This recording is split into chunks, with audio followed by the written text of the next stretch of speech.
Hello viewers. Welcome to Mystery. இது வரைக்கும் படத்துல மட்டுமே ஸ்பைடர்மேன் அப்படின்ற ஃபேன்சியான ஃபிக்ஷனல் கேரக்டரும் பார்த்திருப்போம். படத்துல மட்டுமே அடிக்க முடியாத கொள்ளைகளையும் பார்த்திருப்போம். ஆனா அப்படிப்பட்ட அடிக்கவே முடியாத ஒரு மிகப்பெரிய கொள்ளையும் ஒருத்தர் அடிச்சா எப்படி இருக்கும் நல்லா நோட் பண்ணுங்க. ஒரு கேங் கிடையாது, தனியால ஒருத்தர் அடிச்சா எப்படி இருக்கும். அதுவும் அப்படி கொள்ளையடிக்கிறவனோட நிக்நேமே ஸ்பைடர்மேன் இருந்தா எப்படி இருக்கும். உண்மையிலேயே வேற லெவல்ல இருக்கும்ல. அவனோட ஸ்பைடர்மேன் அப்படின்ற நிக்நேம் சும்மாலாம் வைக்கல. அவனோட ஆக்டிவிட்டிஸ் ஸ்பைடர்மேன் அளவுக்கு செம்மையா இருக்கும். சோ அதனாலதான் அந்த ஒரு நேம் அவனுக்கு வைக்கவே செஞ்சாங்க. சோ யார் இந்த ஸ்பைடர்மேன் பாரிஸ் இவன் எதுக்கு இந்த மாதிரியான கொள்ளைகள் அடிச்சான், அப்படி கொள்ளை அடிச்சதுக்கு அப்புறம் மாட்டினானா இல்லையா அப்படின்ற பயங்கர இன்ட்ரெஸ்டிங்கான ஸ்டோரியை தான் இன்னைக்கு வீடியோல பார்க்க போறோம். அதுலயும் இவன் திருட்டுலயே ஒரு மிகப்பெரிய திருட்டையும் பார்க்க போறோம். அந்த ஒரு திருட்டை பார்த்து ஒட்டுமொத்த பாரிஸ் மட்டும் கிடையாது, ஒட்டுமொத்த உலகமே மறந்து போச்சு அப்படின்னு தான் சொல்லியானோம். சோ அந்த திருட்டை இவன் எப்படி பண்ணா அப்படின்றத இந்த வீடியோவோட மிட்ல தான் பார்க்க போறோம். சோ ஸ்கிப் பண்ணாம கடைசி வரைக்கும் வீடியோ பாருங்க. வாங்க வீடியோக்குள்ள போலாம். போறதுக்கு முன்னாடி நம்ம சேனலை சப்ஸ்கிரைப் பண்ணுங்க. கூடவே நம்ம வாட்ஸ்அப் பேஜ் ஃபாலோ பண்ணிக்கோங்க. அப்பதான் நம்ம போடுற வீடியோவை அப்டேட்டடா உடனுக்குடனே உங்களால பார்த்துக்க முடியும். இது 1968 பொசானியன் குரோஷியன் ஆர்ஜினை சேர்ந்த ஒரு ஃபேமிலிக்கு பாத்தீங்கன்னா பிரான்ஸ்ல ஒரு அழகான ஆண் குழந்தை பிறக்குது. எஸ், இப்போ அந்த ஃபேமிலி பாத்தீங்கன்னா பிரான்ஸ்ல தான் இருக்காங்க. அப்படி பிரான்ஸ்ல இருக்கப்ப தான் அந்த ஆண் குழந்தையும் பிறக்குது. அப்படி பிறந்த ஆண் குழந்தைக்கு ஒரு பேரு வைக்கிறாங்க. அதுதான் விஜிலன் டாமிக். இவர் தான் நம்ம கதையோட ஹீரோவும் கூட. அப்படி டாமிக் பிறந்த ஒரு வயசுலயே பாத்தீங்கன்னா அவங்க அம்மாவுக்கு ஒரு மிகப்பெரிய ஆக்சிடென்ட் ஆகுது. அதுல பாத்தீங்கன்னா அவங்க அம்மாவோட கை கால்கள் செயலிழந்தும் போது. சோ அதனாலே டாமிக்கை வளர்க்க முடியாத சிச்சுவேஷனுக்கும் தண்டப்படுறாங்க. இதனாலே டாமிக்கை பாத்தீங்கன்னா மறுபடியும் பொசானியாக்கே அனுப்பிவிட்டு அங்க இருக்க அங்கிள் அண்ட் ஆன்டி வீட்டுல வளர்க்க சொல்றாங்க. சோ தன்னுடைய சின்ன வயசுலயே பாத்தீங்கன்னா டாமிக் தன்னுடைய அம்மா அப்பாவை பிரிஞ்ச மாதிரி தான் வளரவே ஆரம்பிக்கிறான். அதுவும் வளர்றது அம்மா அப்பா வீட்டுல இல்லையா. சோ அந்த வீட்டுல எப்படி இவனை வளர்ப்பாங்க அப்படின்றத நம்ம சொல்லிதான் தெரியுற அவசியம் கிடையாது. சோ சின்ன வயசுல அளவுக்கு அதிகமான கஷ்டங்களை இவன் ஃபேஸ் பண்றான். நினைச்சதை வாங்கி சாப்பிடறதுக்கு கையில காசும் பெருசா கிடைக்க மாட்டேங்குது. சோ வேற வழியே இல்லாம திருடுனா மட்டும் தான் நமக்கு தேவையானதெல்லாம் கிடைக்கும் அப்படின்னு சொல்லிட்டு 8 வயசுல திருட ஆரம்பிக்கிறான். ஆரம்பத்துல பாத்தீங்கன்னா சின்ன சின்ன சாக்லேட் மிட்டாய் அப்படின்னு திருட ஆரம்பிச்சிருக்கான். ஆனா நாட்கள் போக போக பாத்தீங்கன்னா இதுவே கொஞ்சம் பெரிய திருட்டா மாற ஆரம்பிக்குது. சோ அதனாலே ஈஸியா மாட்டிக்கவும் செய்யறான். அப்படி மாட்டின உடனே இவன் அவனுடைய அங்கிள் ஆன்டிட்ட போய் கம்ப்ளைண்டும் பண்றாங்க. இதனாலே அவனுடைய அங்கிள் ஆன்டி பாத்தீங்கன்னா இவனை போட்டு அடின்னு அடிக்கிறாங்க. ஒரு ஸ்டேஜுக்கு மேல அவனால அடி தாங்க முடியாம மறுபடியும் நான் பாரிஸ்கே போறேன் அப்படின்னு சொல்லிட்டு அவனுடைய 11வது வயசுல பாரிஸ்கே ஓடி வந்துடுறான். அதாவது அவனுடைய அம்மா அப்பாட்ட ஓடி வந்துடுறான். அப்படி பாரிஸ் வந்ததுக்கு அப்புறமாச்சு அவனுடைய லைஃப் நல்லா மாறிச்சா அப்படின்னு கேட்டான். அதுக்கப்புறம் அதை விட லைஃப் மோசமா போக ஆரம்பிக்குது. எஸ், அவனுடைய அங்கிள் ஆன்டிட்ட இருந்ததை விட அவங்க அம்மா அப்பா வீடு பாத்தீங்கன்னா ரொம்ப ஏழ்மை நிலைமையில இருக்கு. ஏன்னா இவங்க அம்மா ஆல்ரெடி பாத்தீங்கன்னா கைகால்கள் விளங்காம வேலைக்கும் போகாம இருக்காங்க இல்லையா. அப்படி இருக்கிறப்ப அவங்க அப்பாவும் பாத்தீங்கன்னா அடிக்கடி சரக்கு அடிச்சுட்டு வந்து அவங்க அம்மாவை அபியூஸ் பண்ணிட்டே இருக்காப்ல. அது அவங்கள மட்டும் கிடையாது, இவனும் இப்ப வீட்டுக்கு வந்துட்டான் இல்லையா. சோ உனக்கு யாரா சோறு போடுறது அப்படின்னு சொல்லிட்டு அவனையும் அடி நடிக்கிறாப்ல. இது இன்னும் கொஞ்சம் பாத்தீங்கன்னா இவனை டிப்ரெஷனுக்கு தள்ளுது. இது ஒரு பக்கம் இருக்க. இவன் ஆல்ரெடி பாத்தீங்கன்னா பொசானியால இருந்து பிரான்ஸுக்கு வந்திருக்கான் இல்லையா. அதாவது சின்ன வயசுல வளர்ந்தது எல்லாமே பொசானியா, ஆனா இப்போ வந்திருக்கிறது பிரான்ஸ் இல்லையா. சோ அதனாலே அவனால ஃப்ரீயா பிரெஞ்சு பேச முடியல. இதனாலேயே பாத்தீங்கன்னா இவனால யார் கூட ஈஸியா ஃப்ரெண்ட்ஷிப்பை கிரியேட் பண்ண முடியல. ஃப்ரெண்ட்ஷிப்பை கிரியேட் பண்ணலாட்டியும் பரவாயில்லையே, இவனை தத்தக்கா பேச்சினாலே பாத்தீங்கன்னா இவன் ஃப்ரெண்ட்ஸ் எல்லாம் இவனை கேலியும் கிடலும் பண்றாங்க, அதே நேரத்துல புலியும் பண்றாங்க. சோ அதுவும் பாத்தீங்கன்னா டாமிக்கை இன்னும் கொஞ்சம் டிப்ரெஷனுக்கு கொண்டு போகுது. அது மட்டும் இல்லாம இந்த சொசைட்டில இருந்து பிரிச்சு அவனை ஒரு தனிமையான ஆளா ஃபீல் பண்ண வைக்குது.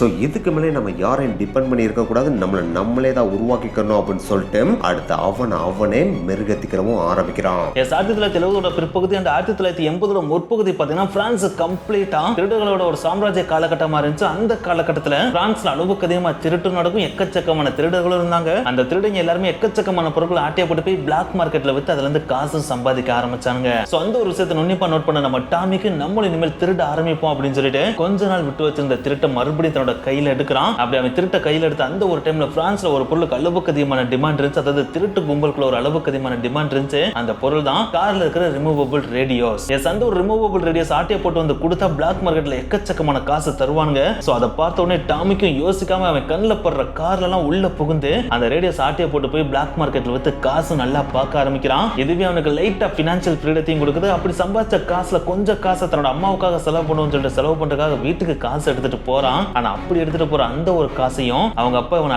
அடிய போட்டு அந்த காசை அவர் எடுத்துட்டு போய் சரக்கு அடிச்சுட்டு வந்து மறுபடியும் அவங்க அம்மாவையும் இவனையும் அபியூஸ் பண்ண ஆரம்பிக்கிறாப்ல. தன்னோட அப்பா என்னத்தான் இப்படி அடிச்சாலும் இவனுக்கு தங்குறதுக்கு வேற இடமும் இல்ல இல்லையா. சோ அதனாலேயே வேற வழியே இல்லாம தன்னோட அம்மா அப்பா கூட தங்கிக்கிட்டு திருடி கொஞ்சம் கொஞ்சமா காசை கொண்டு வந்து வீட்டுல கொடுக்கவும் செய்யறான். இப்படியே காலங்கள் ஓடுது. உனக்கு 18 வயசு ஆகுது. அப்படி உனக்கு 18 வயசு ஆகிறப்ப உனக்கு நேச்சராவே பாடி செம்மையான ஒரு பாடி பில்டர் பாடி மாதிரி உனக்கு ஃபார்ம் ஆக ஆரம்பிக்குது. சோ அதனால இவனோட நேச்சரான பாடியை பாக்குறப்ப அது வரைக்கும் அவனை புள்ளி பண்ணிட்டு இருந்த எல்லாருமே லைட்டா அவனை பார்த்து பயப்பட ஆரம்பிக்கிறாங்க. இப்படி பயப்படுறத டாமிக் அட்வான்டேஜ் எடுத்துட்டு இன்னும் கொஞ்சம் லைட்டா போய் ஜிம்ல ஒர்க் அவுட் பண்ணி தன்னோட பாடியை நல்லா ஏத்திட்டு வந்து ஸ்ட்ரீட்ல எவ்வளவு உங்களுக்கு அவனை போட்டு அடின்னு அடிக்கிறான். அதனாலேயே அவனோட ஏரியால டாமிக்க பார்த்தாலே ஒரு ஒரு சின்ன பயம் கிரியேட் ஆக ஆரம்பிக்குது. ஆனா என்னதான் ஏரியால இருக்கவங்க போட்டு இவன் அடி அடி நடத்தாலும் வீட்டுக்கு இவன் வந்தான்னு வச்சுங்களேன், வீட்டுக்கு வந்ததுக்கு அப்புறம் இவன் தான் பார்த்தா அவங்க அப்பாட்ட அடி அடி வாங்குவான். சோ அதனால இதுக்கு மேலே நம்ம வீட்டுல இருந்தா வேலைக்கே ஆகாது, நம்ம இனிமேல் தனியா போய் சொந்தமா வாழ்ந்துருவோம் அப்படின்னு சொல்லிட்டு தன்னோட 18வது வயசுல தன்னோட வீட்டை விட்டு வெளியவும் ஓடி வந்துட்டான். அப்படி ஓடி வந்ததுக்கு அப்புறம் தான் அவனுக்கே தெரியுது வீடு இல்லாம பாரிஸ்ல வாழ்றது ரொம்ப ரொம்ப ரொம்ப ரொம்ப கஷ்டம் அப்படின்றது.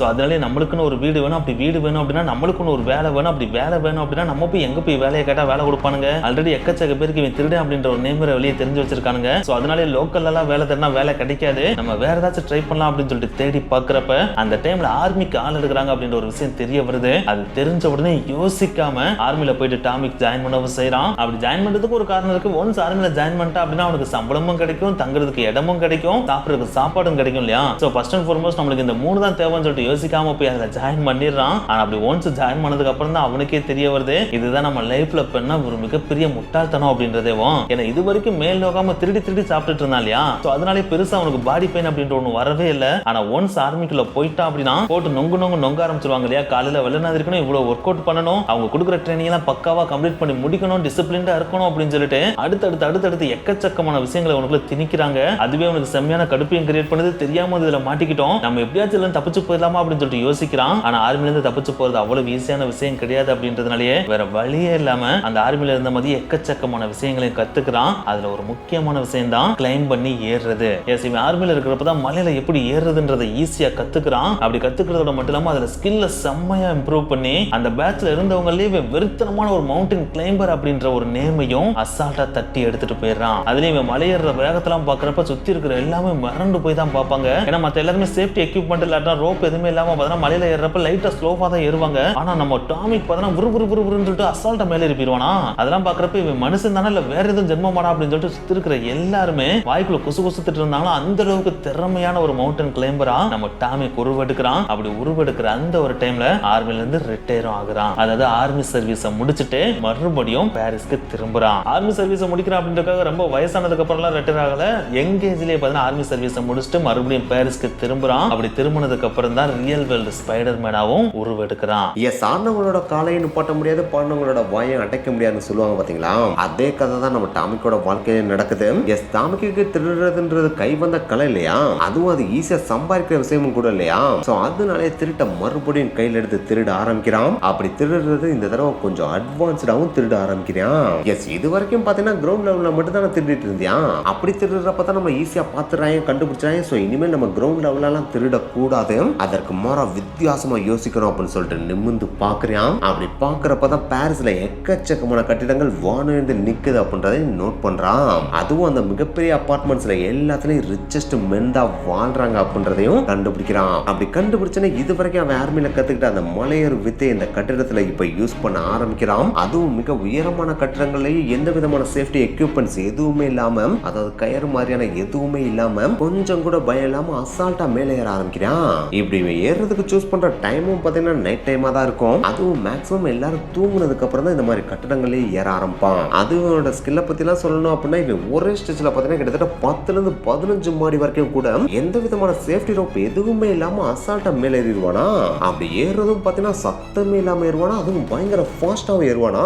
அதுதான் இவனுடைய அல்டிமேட் ஸ்பெஷாலிட்டி அப்படின்னு சொல்றாங்க. ஸ்பைடர்மேன் படத்துல ஸ்பைடர்மேன் எப்படி அசால்ட்டா கட்டிடங்கள் மேல ஏறுவார் பாத்தீங்களா, அதே மாதிரி இவன் ஏறுவான். ஆனா என்ன ஸ்பைடர்மேன் பிளாட்டா இருக்க கட்டிடங்களையும் அசால்ட்டா ஏறுவாப்னா ஏன்னா அது ஒரு பிக்ஸ்டான கேரக்டர். ஆனா நம்ம டாமிக் பாத்தீங்கன்னா ஹியூமன் இல்லையா. சோ அதனாலே பாத்தீங்கன்னா கால் வைக்கிற மாதிரி திட்டு இருக்கும் பாத்தீங்கன்னா அந்த மாதிரியான கட்டிடங்களை தான் சூஸ் பண்ணவே செய்வான். அதுக்காக திட்டு பெருசா இருக்கணும் அப்படிலாம் எதிர்பார்க்கவே மாட்டேன். நுண்ணிக்கால் வைக்கிற அளவுக்கு திட்டு இருந்தா கூட அதுவே டாமிக்கு போதும். சோ அந்த மாதிரியான கட்டிடங்களை சூஸ் பண்ணி தான் முதல் மேல ஏறி பாக்குறான். அப்படி ஒன்ஸ் ஏறி பழகணும்னே ஒரு நாள் பாத்தீங்கன்னா டாப் ஆஃப் த பில்டிங்கே போயிறான். அங்க போயிட்டு பாக்குறப்பதான் பாரிஸோட ஒட்டுமொத்த அழகுமே உனக்கு தெரியுது. அந்த அழகுன்றது இவனுடைய கண்களுக்கு அங்க இருக்க லக்ஸுரியஸான அபார்ட்மெண்ட்ஸ் இருக்கு பாத்தீங்களா, அது மட்டும் தான் இவனுக்கு தெரியுது. எஸ், அங்க டாப் ஆஃப் த பில்டிங்ஸ்ல இருக்க எக்கச்சக்கமான ரூம்ஸ் இவன் நோட் பண்றான். அப்படி நோட் பண்றப்ப அங்க இருக்க எல்லாருமே ரிச்சஸ்டான ட்ரெஸ் போட்டிருக்கதும் ரிச்சஸ்டான ஐட்டம் அவங்களோட ரூம்குள்ள வச்சிருக்கதையும் இவன் கண்கள் பாக்குது. அப்படி பார்த்தவனே இனிமேல் நம்மளுக்கு டாப் ஆஃப் த பில்டிங் தான் டார்கெட்டே அப்படின்னு சொல்லிட்டு முடிவும் பண்றான். அப்படி முடிவு பண்றதோட மட்டும் இல்லாம அதுலயும் சில கிரைட்டீரியாஸை ஃபிக்ஸ் பண்றான். அதுல ஃபர்ஸ்ட் விஷயம் அபார்ட்மெண்ட்ல டாப் மோஸ்ட்ல இருக்கிற வீடுகள்ல மட்டும் தான் திருடணும். அதுக்கடுத்து செகண்ட் விஷயம் வினோதமா வீட்டுக்குள்ள ஓனர்ஸ் இருக்கிறப்ப மட்டும் தான் நம்ம வீட்டுக்குள்ள புகுந்து திருடணும் அப்படின்ற கிரைட்டீரியாவை ஃபிக்ஸ் பண்றான். இந்த ஒரு இடத்துல உங்களுக்கு ஒரு சின்ன டவுட் கிரியேட் ஆகும். மேக்ஸிமம் திருடர்கள் வீட்டுக்குள்ள ஆள் இல்லாதப்ப தான் போய் திருடுவாங்க. அப்படி இருக்கிறப்ப எதுக்குடா டாமிக் மட்டும் வீட்டுக்குள்ள ஆள் இருக்கப்போ போய் திருடணும் அப்படின்னு சொல்லிட்டு யோசிக்கிறான் அப்படின்னு சொல்லிட்டு நீங்க கேட்கலாம். அதுக்கும் காரணம் இருக்கு. ஏன்னா திருட போறது பாரிஸ், அதுவும் ரிச்சஸ்ட் மேன் இருக்கிற வீட்டுல போய் திருட போறான் இல்லையா? சோ அதனால அங்க கண்டிப்பா செக்யூரிட்டி அலாரம்லாம் இருக்கும் அப்படின்றது அவனுக்கு நல்லாவே தெரியுது. அந்த செக்யூரிட்டி அலாரம் எல்லாமே பார்த்தீங்கன்னா வீட்டுக்குள்ள ஓனர் இல்லாதப்ப ஆக்டிவா இருக்கும். அதே வீட்டுக்குள்ள ஓனர்ஸ் வந்துட்டாங்க அப்படின்னா அந்த செக்யூரிட்டி அலாரத்தை ஆஃப் பண்ணிடுவாங்க அப்படின்றதும் இவனுக்கு நல்லாவே தெரியுது. அதனாலதான் வீட்டுக்குள்ள ஆள் இருக்கப்போ மட்டும்தான் திருடணும் அப்படின்ற கிரைட்டீரியாவை பிக்ஸ் பண்றான். அதுக்கு அடுத்த கிரைட்டீரியா திருடுறதுக்கு நடு நைட்டு வரைக்கும் வெயிட் பண்ணணும். அதாவது வீட்டுக்குள்ள இருக்கிற அந்த ஓனர் தூங்குற வரைக்கும் வெயிட் பண்ணணும். அவங்க தூங்குனதுக்கு அப்புறம் தான் அவங்களோட வீட்டுக்குள்ளேயே ஜன்னல் வழியா என்டர் ஆகணும் அப்படின்றதான் அவனோட அதுக்கு அடுத்த கிரைட்டீரியாவும் வைக்கிறான். இதை சொல்றதுக்கு வேணா ஈஸியா இருக்கலாம். ஆனா இந்த மாதிரி டாப் ஆஃப் த அபார்ட்மெண்ட்டுக்கு போயிட்டு அங்க ஒரு டார்கெட்டை பிக்ஸ் பண்ணி, அதாவது இந்த வீட்டுக்குள்ள தான் திருட போறோம்ன்ற டார்கெட்டை பிக்ஸ் பண்ணி அந்த வீடை ரீச் பண்றது எவ்வளவு டேஞ்சரான விஷயம் அப்படின்றத நெட்ஃபிளிக்ஸ் டாக்குமெண்ட்ல எடுத்த இந்த ஒரு சீனை நீங்க பாக்குறப்பே தெரியும். அந்த டாப் ஆஃப் த அபார்ட்மெண்ட்ல நடக்கிற ஏரியா பிளாட்டாலாம் இருக்கவே இருக்காது. சில இடங்கள் ஸ்லோப்போ மாதிரி இருக்கும், சில இடங்கள்லாம் ரொம்ப குறுகலா இருக்கும், சில இடங்கள்லாம் சைடுல நின்னுக்கிட்டே சவர புடிச்சிட்டு போற மாதிரி தான் இருக்கும். அந்த மாதிரி இடங்களையும் பார்த்தா டாமி கொஞ்சம் கூட பயப்படாம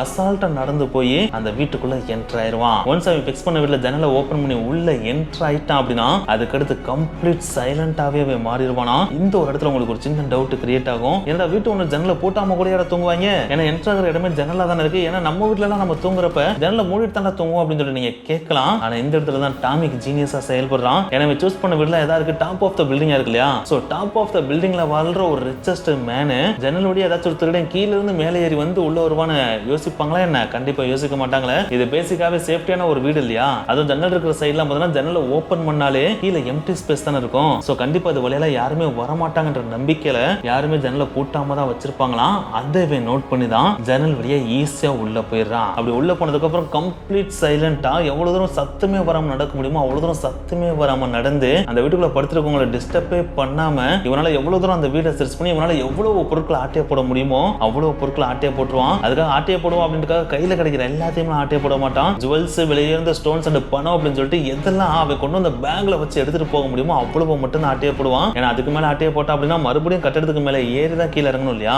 அதுவே அவனுக்கு பிரச்சனையா மாறும் அப்படின்னு சொல்லிட்டு அவன் பேக்குள்ள வைக்கிற அளவுக்கு மட்டும் தான் ஆட்டையை போட்டு அங்க இருந்து சைலண்டா கிளம்பி வெளியே போயிட்டே இருப்பான். இப்படி ஸ்டார்டிங்ல திருடுறது பாத்தீங்கன்னா ரிச்சஸ்ட்மென்ட் யாருக்குமே ஒண்ணுமே புரியாம இருக்கு. ஏன்னா வீட்டோட கதவும் பாத்தீங்கன்னா ஃபோர்ஸா ஓபன் பண்ணப்பட ஜன்னல் வழியே யாரும் வந்ததுக்கான தடயமும் இல்ல. இதுக்கெல்லாம் மேல இவங்க நைட்டு தூங்குறப்ப அந்த பொருள் இருந்துச்சு, ஆனா காலையில எந்திரிச்சு பாக்குறப்ப அந்த பொருள் காணாம போயிருக்கு இல்லையா? அது எப்பறம் மாயமா மறைஞ்சிருக்கு அப்படின்னு தான் ஸ்டார்டிங்ல திருட்டு போன வீட்டுல எல்லாரும் மிஸ்ட்ரியா பார்த்துட்டு இருந்திருக்காங்க. ஆனா அடுத்தடுத்து அக்கம் பக்கத்துல இருக்க எல்லாரும் எங்க வீட்டுல இது காணாம போச்சு, உங்க வீட்டுல அது காணாம போச்சுன்னு சொல்ல அப்ப நைட்டு தான் எவனோ வந்து ஆட்டைய போறேன், இனிமேல் நம்ம பொருட்களை எல்லாத்தையும் சேஃப்டியா வைக்கணும் அப்படின்னு சொல்லிட்டு விலையில இந்த பொருட்களை எல்லாத்தையும் நைட் டைம்ல சேஃப்டியா லாக்ல போட்டு பூட்ட ஆரம்பிக்கிறாங்க. இது பாத்தீங்கன்னா நம்ம டாமிக்கு ஒரு மிகப்பெரிய ஏமாற்றத்தை கொடுக்க ஆரம்பிக்குது. ஏன்னா அவன் உயிரப்பனைய வச்சு நைட் டைம்ல அவ்வளவு உயரமான கட்டடத்துல ஏறி வரேன். அப்படி ஏறி வந்ததுக்கு அப்புறம் எந்த பொருளும் கிடைக்கலாம்னா அது அவனுக்கு கடுப்பை கிரியேட் பண்ணும் இல்லையா? சோ அதனாலே அடுத்து என்ன பண்றதுன்னு தெரியாம முழிச்சிட்டு இருந்தப்பதான் இவன் திருட போன எல்லா வீட்லயும் ஒற்றுமையா சில விஷயங்கள் இருந்ததை கண்டுபிடிக்கிறான். அதுதான் ரிச்சஸ்ட் மேனோட எல்லார் வீட்லயும் மாட்டப்பட்டிருந்த ஆர்ட்.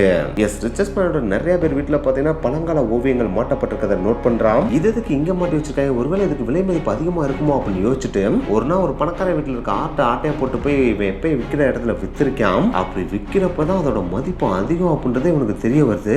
ஆத்தாடி, இது நம்ம ஜுவல்ஸ் ஆட்டையை போடுறத விட காசு அதிகமா கிடைக்குதுடா அப்படின்னு சொல்லிட்டு அப்ப இனிமேல் நம்ம டார்கெட்லாம் பணமோ நகையெல்லாம் கிடையாது, ஆர்ட் தாடா அப்படின்னு சொல்லிட்டு முடிவும் பண்றேன். ஏன்னா ஒரு யாராவது ஆட்டையை போட்டு போனா அதை பெருசா எடுத்துட்டு போய் எந்த ஒரு ரிச்சஸ்ட்மென்ட் கம்ப்ளைண்ட் கொடுக்க மாட்டாங்க இல்லையா? அதனாலதான் ஆட்டையை போடுறத தன்னுடைய கையில எடுக்கிறான். அப்படி கையில எடுக்கிறதோட மட்டும் இல்லாம அதுக்கப்புறம் எக்கச்சக்கமான ஆட்டையை போட்டு போய் அவன் எப்பயும் விற்கிற கடையில கொடுத்து விற்கவும் செய்யறான். ஸ்டார்டிங்ல இவன் விற்கிற கடையில இந்த மைக்கேல் கார்வேஸ் அப்படின்றவரு ஏதோ ஆர்வக்குறான எடுத்து வந்து கொடுக்குறான் போல அப்படின்னு தான் நினைச்சிட்டு இருந்தாப்ல. ஆனா சம்டைம்ஸ் ஃப்ளூக்ல ஆட்டையை போட்டு வர ஆட்டெல்லாம் ரொம்ப விலை மதிப்பு இல்லாத இருந்திருக்கு.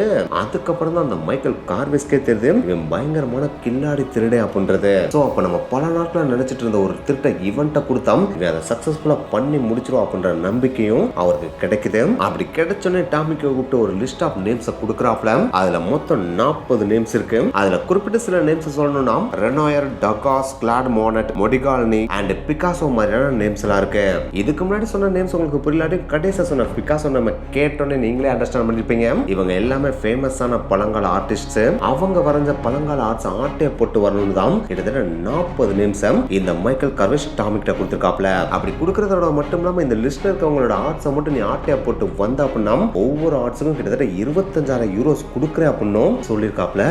இதை கேட்டோன்னே நம்ம டாமிக் இருந்தாலும் கையும் ஓடல காலும் ஓடல. ஆத்தாடி, ஒவ்வொரு ஆர்ட்ஸுக்கும் 25,000 யூரோஸ் அப்படின்னா இதை நம்ம எப்படியாச்சும் எப்படியாச்சும் தேடி கண்டுபிடிச்சாயணும் அப்படின்னு சொல்லிட்டு அடுத்து இந்த ஆர்ட்ஸ் எங்கேயாச்சும் இருக்கா அப்படின்னு சொல்லிட்டு ஒவ்வொரு ரிச் மேனோட வீட்லயும் சல்லடை போட்டு தேட ஆரம்பிக்கிறாப்ல. ஆனா எவ்வளவு தேடினாலும் கார்வேஸ் கொடுத்த அந்த லிஸ்ட்ல இருக்கிற எந்த ஒரு ஆர்ட்டும் கிடைக்கவே மாட்டேங்குது. சோ அதுல இருந்து டாமிக் நல்லா தெரிஞ்சுக்கிறான் இது எல்லாமே ரேரான ஆர்ட்ஸ். சோ இதுக்கு மதிப்பும் எக்கச்சக்கமா இருக்கும் அப்படின்னு. அது தெரிஞ்சோடனே பாரிஸோட சந்து பொந்துன்னு சொல்லிட்டு எல்லா இடங்களையும் சல்லடை போட்டு தேடுறான். ஆனா எங்க தேடினாலும் இந்த லிஸ்ட்ல இருக்கிற எந்த ஒரு ஆர்ட்டும் கிடைக்கவே இல்லை. சோ ஒரு நாள் இப்படி தேடிட்டு டயர்டா போய் ஒரு இடத்துல உட்காராம். அப்படி உட்கார்ந்த இடத்துக்கு முன்னாடி பாத்தீங்கன்னா ஒரு மிகப்பெரிய கட்டடம் இருக்கு. அந்த கட்டடத்தை பாக்குறப்பே அவனுக்கு வாய் ஆணு பொழந்துருச்சு. ஏன்னா அந்த கட்டடம் பாத்தீங்கன்னா அவ்வளவு பெருசா பிரம்மாண்டமா இருக்கு.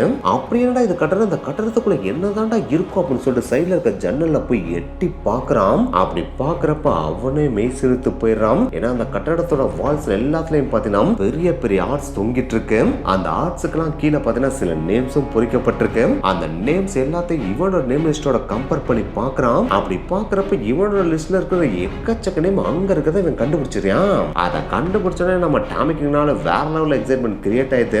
ஆத்தாடி இந்த ஒரு கட்டடத்துக்குள்ள நம்ம தேடி வந்த இவ்வளவு ஆர்ட்ஸ் இருக்காம். அப்போ இதுதான் நம்மளுடைய டார்கெட் அப்படின்னு சொல்லிட்டு அடுத்த டார்கெட்டா இந்த கட்டடத்தை டாமிக் ஃபிக்ஸ் பண்ணவும் செய்றான். அந்த கட்டடத்தோட பேர் தான் தி மியூசியம் ஆஃப் மாடர்ன் ஆர்ட். இந்த மியூசியம் ஆஃப் மாடர்ன் ஆர்ட் எக்ஸாக்ட்டா எங்க இருக்கு அப்படின்னு பார்த்தீங்கன்னா ஐஃபில் டவர் இருக்கு. பார்த்தீங்கன்னா அந்த ஐஃபில் டவருக்கு எக்ஸாக்ட் ஆப்போசிட்ல தான் இந்த மியூசியம் ஆஃப் மாடர்ன் ஆர்ட் இருக்கு. இது ஆர்ட்டோட ஒரு ட்ரெஷர் அப்படின்னு சொல்லலாம். எஸ், இந்த உலகத்துல இருக்கிற பிரைஸ்லெஸ்ஸான ஆர்ட் இருக்கு பாத்தீங்களா, அந்த ஆர்ட் எல்லாமே இந்த மியூசியத்துல பாதுகாக்கப்படுது. அது அந்த காலத்து ஓவியங்கள்ல இருந்து இந்த காலத்துல வரையப்பட்ட மாடர்ன் ஓவியங்கள் வரைக்கும் எல்லாமே பாத்தீங்கன்னா மக்களுக்காக ஷோகேஸ்க்காக செக்யூர்டா அந்த மியூசியத்துல வைக்கப்பட்டிருக்கு. சோ இந்த ஒரு செட்டை நம்ம டாமிக் எக்ஸைட்மெண்டோட கண்டுபிடிக்கிறான். அப்படி கண்டுபிடிச்ச உடனே இவனுக்கு இந்த வேலையை கொடுத்த கார்வேஸ் இருக்கான் பாத்தீங்கன்னா, அந்த கார்வேஸ்ட குடுன்னு ஓடி போய் நீங்க கொடுத்த லிஸ்ட்ல இருக்கிற எக்கச்சக்கமான ஓவியங்கள் இருக்கிற ஒரு பிளேஸ் நான் கண்டுபிடிச்சிட்டேன், அதுதான் மியூசியம் ஆஃப் மாடர்ன் ஆர்ட். அந்த மியூசியத்துல வச்சு இந்த ஆர்ட்லாம் பாதுகாக்கறாங்க அப்படின்னா இதோட மதிப்பே வேற லெவல்ல இருக்கும். சோ நீங்க எனக்கு கொடுத்த ஆஃபரை லைட்டா இன்க்ரீஸ் பண்ணீங்க அப்படின்னா என் உயிரையும் பணிய வச்சு அந்த ஓவியங்கள் எல்லாத்தையும் ஆட்டையை போட்டு கொண்டு வந்து உங்களுக்கு கொடுக்குறேன் அப்படின்னு சொல்லிட்டு சொல்றான். இதை சொன்ன உடனே கார்வேஸ்னாலும் இல்ல நம்ம ஆல்ரெடி போட்ட டீல் தான் கரெக்ட்,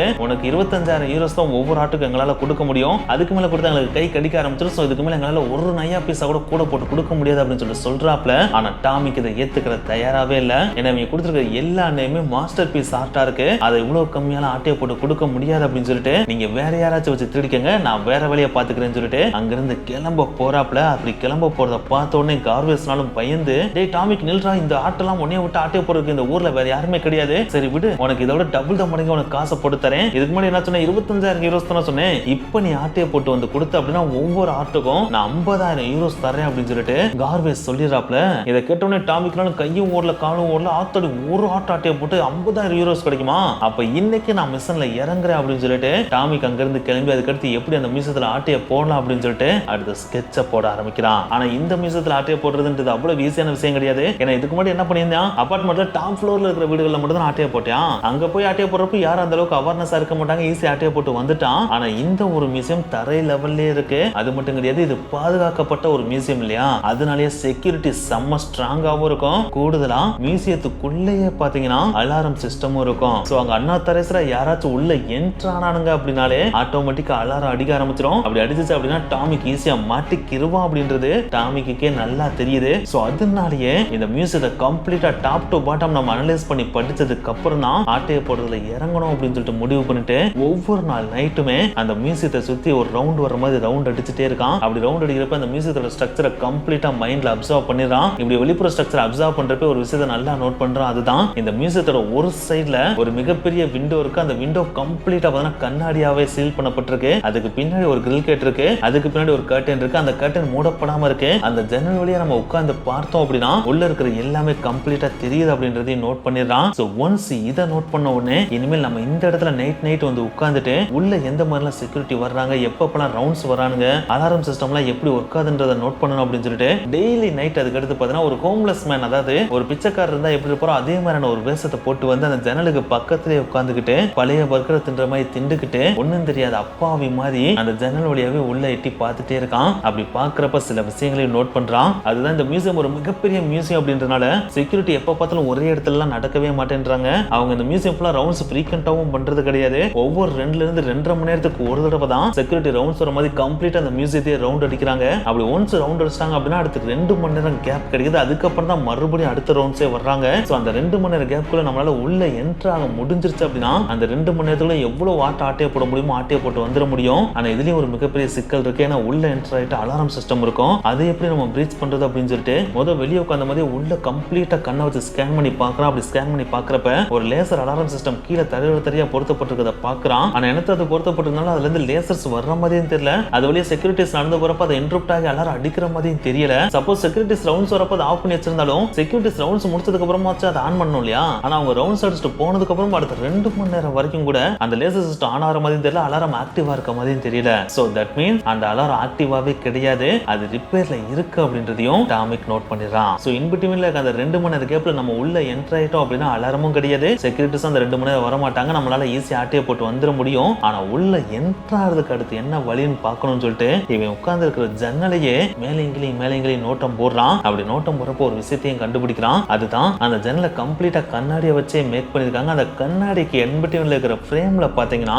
சின்ன சின்ன ரவுண்டா இருக்கிற திட்டு மாதிரியான அமைப்புகள் இருக்கிறத பாக்குறான். அதை பார்த்தோன்னே வச்சிருக்கிற கத்தி எடுத்து லைட்டா அதை கீறி பாக்குறான். அப்படி கீறி பாக்குறப்ப அந்த திட்டுக்கு மேல பெயிண்ட் தான் அடிச்சு வச்சிருக்காங்க. அந்த பெயிண்ட் லைட்டா உரிச்சு பார்த்தா உள்ள ஸ்க்ரூ இருக்கதையும் கண்டுபிடிச்சிடறான். சோ அந்த ஸ்க்ரூவை அவன் வச்சிருக்க கத்தியை வச்சு முதல்ல லைட்டா கலட்டி பாக்குறான். அப்படி கலட்டி பாக்குறப்ப அது ஈஸியா வெளியே வரவும் செய்யுது. அதை பார்த்தோன்னே ஆத்தடி அப்ப இந்த ஸ்க்ரூஸ் நம்ம கலட்டிட்டாலே ஆட்டோமேட்டிக்கா அந்த கண்ணாடி தூக்கி வெளியே வச்சலாம். அப்படி ஒன்ஸ் வெளியே வச்சுட்டோம் அப்படின்னா அதுக்கு அடுத்து இருக்கிற கிரில் கேட்டை மட்டும் நம்மளால ஓபன் பண்ண முடிஞ்சு அப்படின்னா ஈஸியா உள்ள என்டர் ஆயிடலாம் அப்படின்றது அவனுக்கு நல்லாவே தெரியுது. சோ அதுக்கு தேவையான டூல்ஸை முதல்ல நம்ம பர்ச்சேஸ் பண்ணுவோம்ட்டு அதுக்கு அடுத்த நாளே கட்டைக்கு போயிட்டு டூல்ஸை பர்ச்சேஸ் பண்றான். அந்த டூல்ஸை என்னெல்லாம் வாங்கினான்னு பார்த்தீங்கன்னா ஒரு ஏணி, ஒரு மிகப்பெரிய கர்டன், அந்த கர்டனை தொங்க விடுறதுக்கு ஒரு கம்பி, அதுக்கடுத்து ஸ்க்ரூவை கழட்டுறதுக்கு ஸ்க்ரூ டிரைவர்ஸ், அப்படி கழட்டினதுக்கு அப்புறம் அந்த பழத்தை அடைக்கிறதுக்கு க்ளூ பெயிண்ட் எல்லாம் வாங்கிக்கிறான். அதுக்கப்புறம் கிரில் கேட்ல போட்டுருக்க சங்கிலியை கட் பண்றதுக்கு செயின் கட்டரும் வாங்கிக்கிறான். அதுக்கப்புறம் கண்ணாடியை கழட்டி அதை சேஃப்டியா கீழே எடுத்து வைக்கிறதுக்காண்டி சக்சன் பேட்ஸும் வாங்கிக்கிறான். ஸோ இது எல்லாத்தையும் வாங்கினதுக்கு அப்புறம் அடுத்த நாள் நைட்டே ஃபிக்ஸ் பண்ணி வச்சிருக்க அந்த விண்டோக்கு பக்கத்துலயும் போயிடறான். போனோடனே இவன் வாங்கி வச்சிருக்க கர்டனை மேல இருந்து கீழே வரைக்கும் தொங்க விட்டுறான். அப்படி தொங்க விட்டதுக்கு அப்புறம் உள்ள போய் உட்காந்துக்கிட்டு தான் ஸ்க்ரூஸை கலட்ட ஆரம்பிக்கிறான்.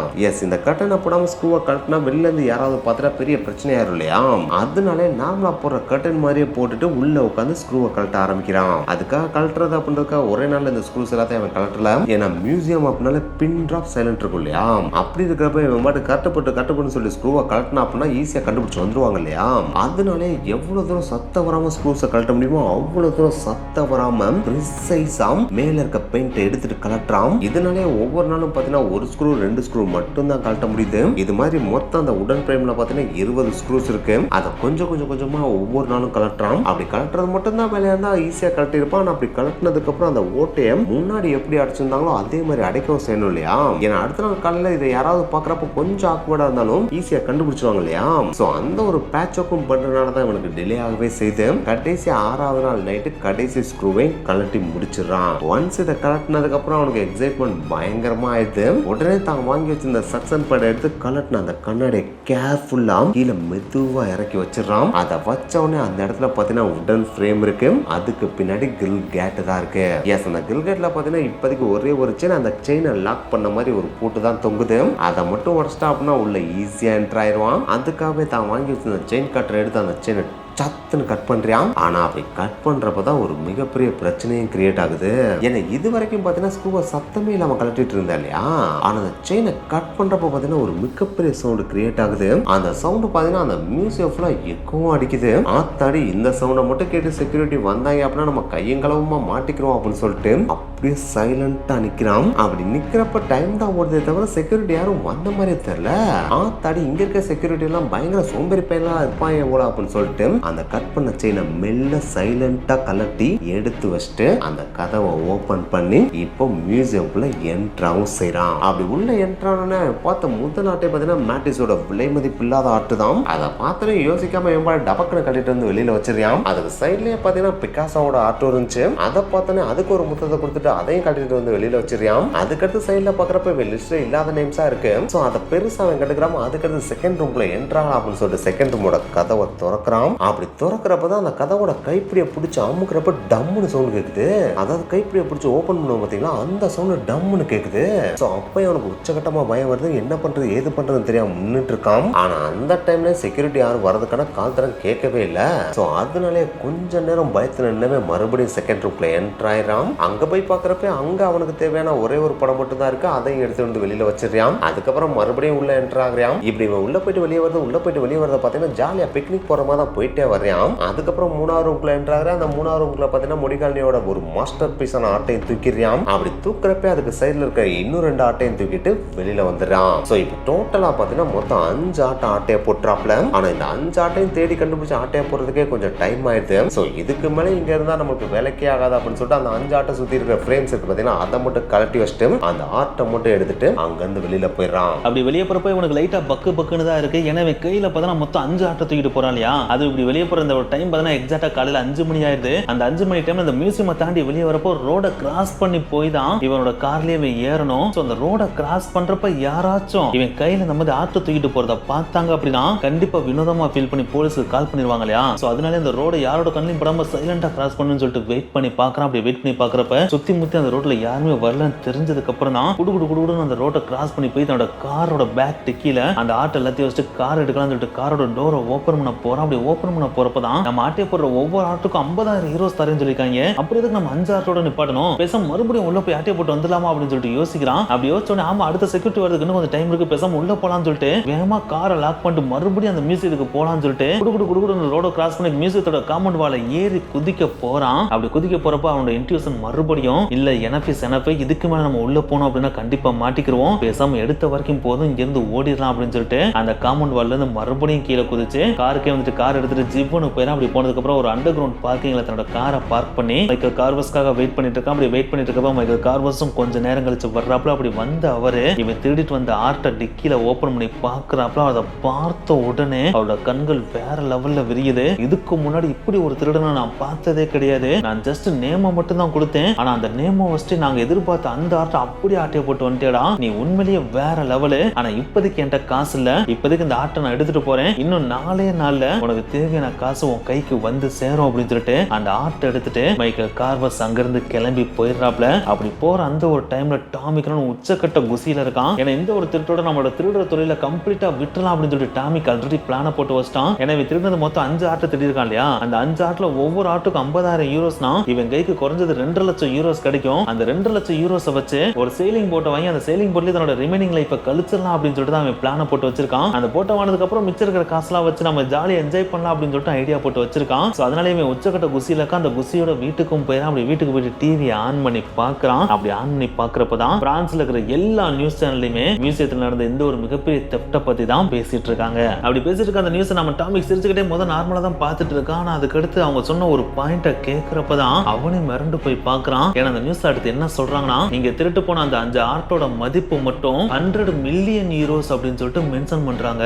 இத கேட்டோன்னே அவனுக்கே பக்குன்னு தூக்கி வாரி போட்டுருது. என்னடா அது 100 மில்லியன் யூரோஸ் இருக்கிற ஆட்டை நம்ம ஆட்டிய போட்டு கொடுத்துருக்கோம், ஆனா அவ என்னடா நம்மளுக்கு 50,000 யூரோஸ் கொடுக்கறதுக்கு யோசிச்சியா, இதை நம்ம சும்மாவே விடக்கூடாது, உடனே போய் அவன்கிட்ட இதை கேட்டாகணும்னு சொல்லிட்டு உடனே டிவி ஆப்பிட்டு கோர்வேஸோட கடைக்கு போற. அந்த கோர்வேஸ் பார்த்தீங்கன்னா பழைய ஆன்டிக் ஷாப் தான் வச்சிருக்காப்ல, அதாவது பழங்கால பொருட்களை விற்கிற கடை தான் வச்சிருக்காப்ல. அதனாலதான் ஆட்டை போட்டு வர பழங்கால பொருட்களை ஈஸியா அவரால் விற்க முடியுது. சோ கார்வேசர் அந்த ஒரு கடைக்கு போனோம்னு டாமிக் செம்ம கோபத்தோட நான் திருடி கொடுத்த ஆட்டோட மதிப்பு 100 மில்லியன் யூரோஸ் சொல்றாங்க, நீங்க வெறும் 50,000 யூரோஸ் கொடுத்து ஏமாத்த பாக்குறீங்களா, எனக்கு இன்னும் கொஞ்சம் காசை கூட்டி கொடுங்க அப்படின்னு சொல்லிட்டு கேட்கறான். அதை கேட்ட உடனே கார்வேஸ்னால செம்மையா உளுந்து சிரிச்சுட்டு, தம்பி ஆட்டையை போட்டு மட்டும் தான் நீ கொடுத்துருக்க, இது யாரு கையில கொடுத்தா எவ்வளவு காசு கிடைக்கும்ன்றதெல்லாம் எங்களுக்கு மட்டும் தான் தெரியும், அதுவும் இதை விற்கிறது அவ்வளவு ஈஸியான விஷயம் கிடையாது. இப்போ பிரான்ஸ் ஃபுல்லா இது பிளாஸ் நியூஸா வேற போயிட்டு இருக்கு, அதை இப்ப எங்களால விற்கவும் முடியாது, விற்கிற டைம்ல தான் விற்க முடியும், அதுவும் கவர்மெண்ட் ஆபீசர்ஸோட கண்ணில் படாமையும் விற்கணும். சோ அது விற்கிற வரைக்கும் எங்களுக்கு லாபமே கிடையாது. அதை இப்ப விற்போமா, நாளைக்கு விற்போமா, அடுத்த மாசம் விற்போமா, இல்லாட்டா அடுத்த வருஷம் விற்போமா, இல்லாட்டா 10 வருஷம் கழிச்சு விற்போமா அப்படின்றதுலாம் எங்களுக்கு சுத்தமா தெரியாது. சோ பின்னாடி வரப்போற லாபத்துக்கு இப்பவே உனக்கு அளவுக்கு அதிகமா காசு கொடுக்க முடியாது. உனக்கு ஆல்ரெடி பிக்ஸ் பண்ணிருக்கிற அமௌண்ட் மட்டும் 4 நாள் கழிச்சு நீ வந்தா உனக்கு கிடைக்கும், பேசாம இங்க இருந்து கிளம்பி போயிரு, இல்லாட்டினா நீ தான் ஆட்டைய போட்ட அப்படின்னு சொல்லிட்டு போலீஸ்ட போன் பண்ணி சொல்லிருவேன் அப்படின்னு சொல்லிட்டு மிரட்டவும் செய்யறாப்ல.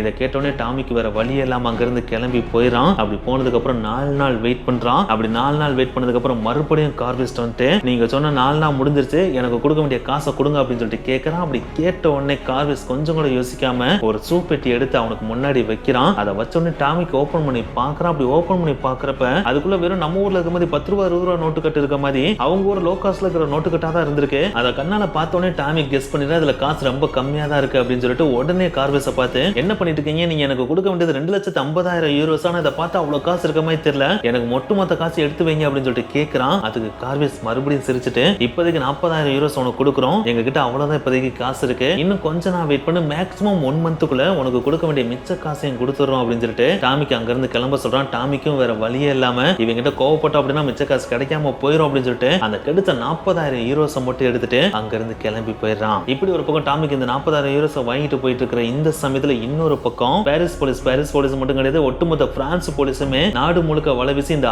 யார் ஆட்டை போட்டு போனாங்க அப்படின்ற கம்ப்ளீட் இன்வெஸ்டிகேஷன்ல சீரியஸா இறங்கிட்டு இருக்காங்க. ஆனா என்ன தெரியனால அவங்களால ஒரு சின்ன தடயத்தை கூட கண்டுபிடிக்கவே முடியல. சோ இந்த மாதிரி போலீஸ் திக்கு முக்காடி நின்னுட்டு இருக்கிற டாமிக் பார்த்து சிரிச்சுக்கிட்டே அவன் கையில கிடைச்ச அந்த 40,000 யூரோஸை தண்ணியா செலவு பண்ண ஆரம்பிக்கிறான். ஏன்னா இவனோட மைண்ட் செட்ல என்னவா இருக்கும் அப்படின்னா, காசு அப்படின்றத செலவு பண்றதுக்கான ஒரு விஷயம் தான், அதை நம்ம சேர்த்து வச்சா ஒன்னும் ஆக போறது கிடையாது, முடிஞ்ச அளவுக்கு காசு இருக்கிற வரைக்கும் தண்ணியா செலவு பண்ணி என்ஜாய் பண்ணுவோம், காசு தீர்ந்துருச்சு அப்படின்னா மறுபடியும் போய் திருட போவோம் அப்படின்றத அவனோட லைஃப் பாலிசியாவே வச்சிருக்கான். சோ அதனாலே அந்த 40 யூரோஸ் அதுக்கு அடுத்த நாள்ல இருந்து பப்ல செலவு பண்றது, அவனுக்கு தேவையான விஷயங்களை எல்லாத்தையும் வாங்கி தின்றதுன்னு சொல்லிட்டு எல்லாத்தையும் பண்ண ஆரம்பிக்கிறான். அப்படி வாங்கி தின்றப்பதான் ஒரு ஹோம்லெஸ் மேனும் பார்த்தா அவனுக்கு ஃப்ரெண்டா கிடைக்கிறான். அந்த ஃப்ரெண்டுக்கு வச்சிருக்கிற காசு நிறைய செலவு பண்ணி நிறைய வாங்கி கொடுத்து அவங்க 2 பேரும் க்ளோஸ் ஃப்ரெண்டாவும் ஆக ஆரம்பிக்கிறாங்க. இப்படி இவங்க 2 பேரும் க்ளோஸ் ஃப்ரெண்ட் ஆயிட்டு இருக்கப்ப நாட்கள் ஓடுது, நாட்கள் மாதங்களாகவும் வருது. இப்படி மாதங்கள் ஓடுறப்போ ஒவ்வொரு மாதமும் நம்ம டாமிக் கார்வெஸ்ட போயிட்டு காசை திருப்பி கேட்டு பாக்குறான். ஆனா என்னத்தை கேட்டு பட்டாலும் கார்வெஸ் காசு கொடுக்குற மாதிரியே தெரியல. இது டாமிக்கு உச்சக்கட்ட கோவத்தை கிரியேட் பண்ணுது. சோ அதனால கார்வெஸ் ஏதாச்சும் பண்ணலாமா அப்படின்னு சொல்லிட்டு யோசிக்கிறான். ஆனா அப்படி யோசிக்கிறப்ப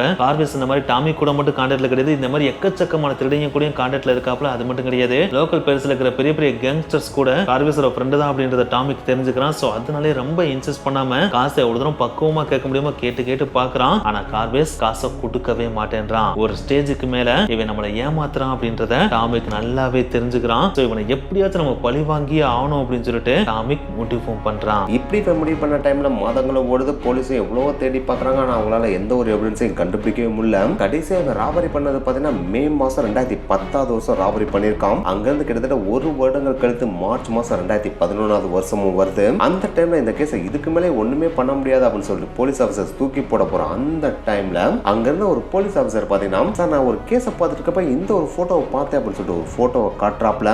அந்த போட்டோல இருந்து வேற யாரும் கிடையாது, டாமிக் தான். சார் இவன் ஒரு சரியான திருட்டு சார், இவன் எக்கச்சக்கமான திருட்டு கேஸ்ல போலீஸ் ஸ்டேஷனுக்கு வந்துட்டு போயிருக்கான். அது மட்டும் கிடையாது, சில வீடுகளில் இவன் ஆர்ட்ட கூட ஆட்டையா போட்டிருக்கான் சார், நம்ம ஏன் இவனை கண்காணிக்க கூடாது அப்படின்னு சொல்லிட்டு ஐடியா கொடுக்குறாப்ல. அதை கேட்ட அந்த சீனியர் ஆபீசரும் நீங்க சொல்றது கரெக்ட் தான், இனிமேல் இவனை 24/7 கண்காணிப்போம் அப்படின்னு சொல்லிட்டு டாமிக்கே தெரியாம அது டாமிக்கை கண்காணிக்க ஆரம்பிக்கிறாங்க. ஆனா அப்படி கண்காணிக்கிறப்ப டாமிக் மேல எந்த ஒரு சந்தேகமும் பெருசா வர மாதிரியே தெரியல. ஏன்னா அவன் பாட்டுக்கு இருக்க காசை வச்சு சரக்கு அடிக்கிறது, ஹோம்லெஸ் கூட உட்காந்து பேசுறது அப்படின்னு சொல்லிட்டு அவன் பாட்டுக்கு அவன் வாழ்க்கையை வாழ்ந்துட்டு இருக்கான். சோ அதனால இனிமேல் இவனை கண்காணிச்சா மட்டும் போதாது, இவனுடைய கால் ரெக்கார்டையும் ட்ரேஸ் பண்ணும் அப்படின்னு சொல்லிட்டு அதுக்கப்புறம் அவனுடைய கால் ரெக்கார்டையும் ட்ரேஸ் பண்ண ஆரம்பிக்கிறாங்க. அப்படி ட்ரேஸ் பண்ணி பாக்குறப்ப இவன் ஒரு நம்பருக்கு அடிக்கடி கால் பண்ணிருக்கா அப்படின்றதை கண்டுபிடிக்கிறாங்க. அப்படி கண்டுபிடிச்சுன்னு அந்த நம்பர் யாருன்னு சொல்லிட்டு டீடைல் எடுத்து பாக்குறாங்க. பார்த்தா அந்த ஹோம்லெஸ் மேன.